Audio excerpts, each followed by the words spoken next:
যে ভুল স্বীকার করে সে কোনোদিন ছোট হয় না, তার সম্মান আরো বেড়ে যায়।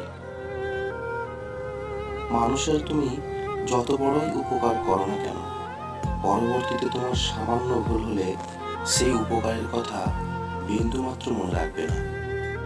যদি তুমি শক্তিশালী হতে চাও তবে একা লড়তে শিখো। জীবনে এমন বন্ধু বানাও যেন আয়না আর ছায়ার মতো হয়, কারণ আয়না মিথ্যা বলে না আর ছায়া কখনো ছেড়ে যায় না। এই পৃথিবীতে সবচেয়ে আশ্চর্যজনক থাকার জায়গা হলো কারো চিন্তায়, কারো প্রার্থনায় আর কারো হৃদয়ে। যারা আমাকে ঘৃণা করে তাদেরকে ঘৃণা করার মতো সময় আমার নেই, কারণ যারা আমাকে ভালোবাসে আমি তাদের নিয়ে ব্যস্ত। সময় খুব চালাক, যৌবনের লোভ দেখিয়ে শৈশব কেড়ে নেয়, আবার অর্থের লোভ দেখিয়ে যৌবন কেড়ে নেয়। বিবেক হলো পৃথিবীর সব থেকে বড় আদালত। প্রয়োজন ফুরানোর পর মানুষের সত্যিকারের চেহারা প্রকাশ্যে আসে। মনকে প্রশ্ন করেছিলাম, সব আপন মানুষগুলো কেন ছেড়ে চলে যায়?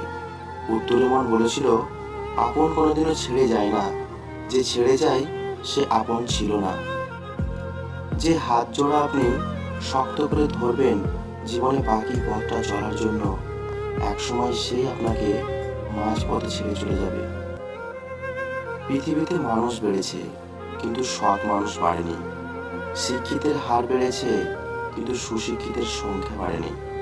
আইন বেড়েছে কিন্তু অপরাধ কমেনি।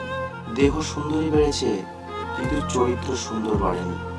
খাদ্যদ্রব্য বেড়েছে কিন্তু খাদ্যদ্রব্যের গুণাগুণ বাড়েনি। শিক্ষক বেড়েছে, শিক্ষকদের নীতিবোধ বাড়েনি। দেশে নেতা বেড়েছে কিন্তু নীতিবানের সংখ্যা বাড়েনি। যে বাড়িতে জন্ম সেই বাড়িতেই একসময় অতিথি। এটাই মেয়েদের জীবন। স্বপ্নটা কেমন ছিল তা ঘুম ভাঙার পরই বোঝা যায়। ঠিক তেমনি কাছের মানুষগুলো কেমন ছিল তা শুধু হারিয়ে যাওয়ার পরই বোঝা যায়।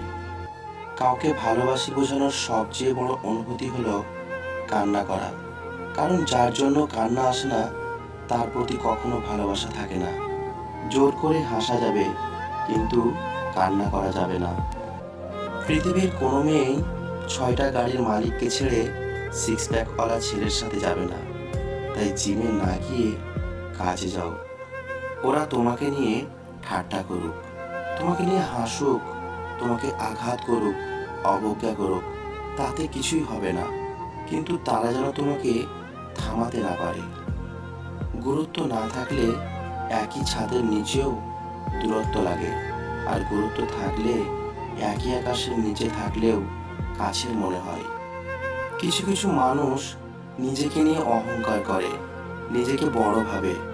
তারা হয়তো জানে না ফুলের সৌরভ আর মানুষের গৌরব